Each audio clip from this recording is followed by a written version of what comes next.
Another innovation while I was in the High Court was I was a member of the steering committee of the Lagos State Multi-Door Courthouse.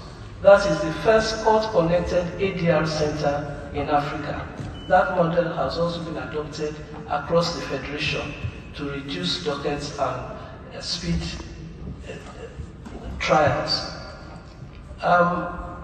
From the High Court, I was elevated to the Court of Appeal in September 2004.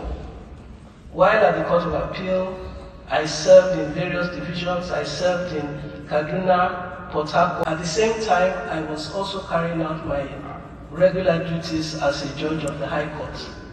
I had several ad hoc assignments during that time.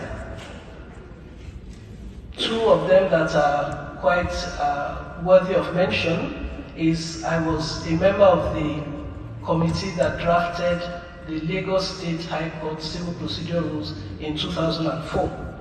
Those rules brought in a lot of reform in civil procedure, the Makurdi and Akure divisions. I was the first presiding justice in the Makurdi division of the Court of Appeal. I set up that division of the Court of Appeal. I also served on the Information Technology Committee of the. I have also received many awards for my work, my dedication. I've been